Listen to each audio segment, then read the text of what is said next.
Dan saudara, saat ini kami sudah mendapatkan gambar dari Pengadilan Negeri Jakarta Selatan, tetapi tampaknya belum. Ini belum gambar yang langsung kami hadirkan.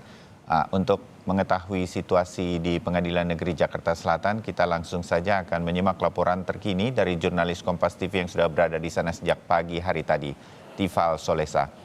Tifal, boleh tahu agenda yang sudah pasti untuk hari ini, siapa saja yang akan hadir terdakwa dan masing-masing terdakwa ini kan siapa yang akan dihadirkan saksi dan siapa yang akan dihadirkan saksi ahli? Agenda lengkapnya, Tifal. Iya Bayu, beberapa pihak sudah kami mintai konfirmasi sehubungan dengan jadwal sidang obstruction of justice atau perintangan proses hukum atas pembunuhan Yosua yang akan berlangsung di Pengadilan Negeri Jakarta Selatan pada hari ini. Konfirmasi pertama kepada pejabat humas Pengadilan Negeri Jakarta Selatan Juyamto bahwa nanti akan digunakan 2 ruang sidang, mengingat dari para terdakwa ini penanganan kasusnya ditangani langsung oleh majelis yang berbeda-beda pula. Nanti untuk terdakwa Hendra Kurniawan, Agus Nurpatria, dan Arif Rahman Arifin, sidang akan berlangsung di ruang sidang utama, tepat di belakang saya, ruang sidang utama Pengadilan Negeri Jakarta Selatan, dengan agenda adalah mendengarkan keterangan ahli.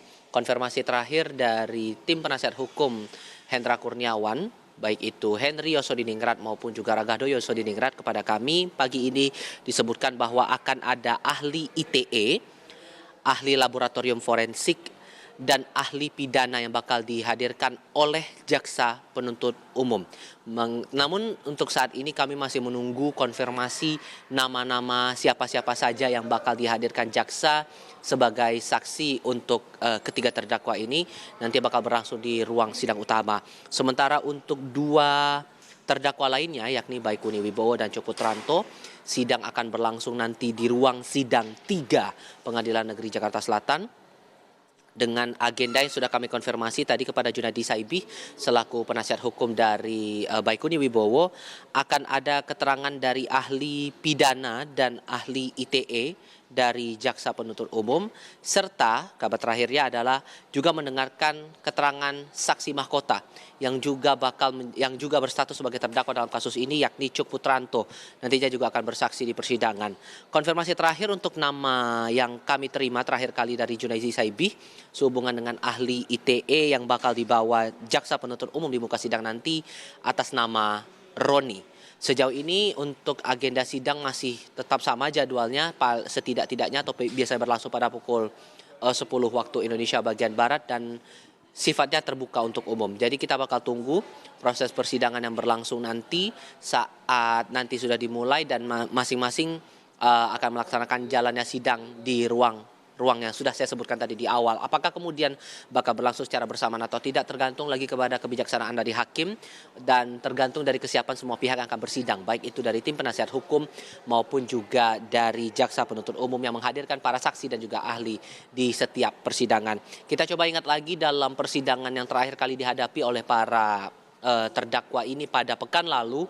Awalnya untuk sidang Baikuni dan Cok Putranto, dan saat itu bersama juga dengan Irfan Widianto, harusnya dihadirkan saksi atau ahli ITE yang dibawa di muka persidangan dari jaksa penuntut umum, cuman dengan alasan tidak bisa menghadiri sidang saat itu, sidang diundur sehingga dijadwalkan kembali pada saat ini. Sementara untuk sidang Hendra Kurniawan, Agus Nurpatria, dan Arif Rahman Arifin, yang paling kita ingat saat itu adalah selain dari keterangan para saksi mahkota dalam hal ini Hendra Kurniawan dan Agus Nurpatria, ada juga keterangan dari saksi mahkota lain yang juga jadi terdakwa dalam kasus yang sama, yakni Verdi Sambo.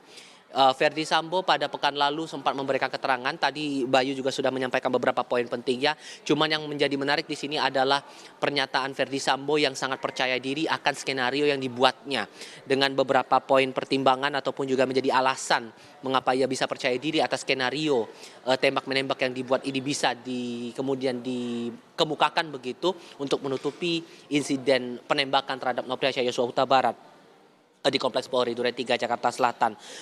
Hal-hal yang menjadi faktor penentunya menurut Verdi Sambo dalam kesaksiannya pekan lalu, saat itu ia sempat menghubungi 4 satuan selepas insiden penembakan tersebut mulai dari Biro Paminal dihubungi, kemudian Biro Provos, pihak Bareskrim Polri juga dihubungi, serta dari Polres Metro Jakarta Selatan. Harapannya kemudian setelah itu dengan skenario dia yang menyebut ada tembak-menembak di sana, semua pihak langsung menangani proses tersebut dengan berbasis pada pernyataan dari Ferdy Sambo di awal. Karena kalau kita ingat lagi dalam beberapa kesaksian sejumlah saksi begitu, ada beberapa keterangan yang awalnya didapatkan oleh Ferdy Sambo sehubungan dengan skenario tembak-menembak itu tadi. Kemudian juga ia menyampaikan bahwa kepercayaan dirinya ini tumbuh, terlebih dari skenario ini dia berusaha untuk meyakinkan Richard Eliezer bahwa ia dipastikan akan bisa dilindungi posisi Richard Eliezer dengan aturan Perkap nomor 1 tahun 2009 tentang penggunaan kekuatan. Jadi bisa dikatakan dengan beberapa hal sedemikian rupa itu tadi, ia merasa percaya diri agar skenario tembak-menembak ini bisa kemudian dipakai oleh pihak-pihak penegak hukum untuk bisa menelusuri kasus ini.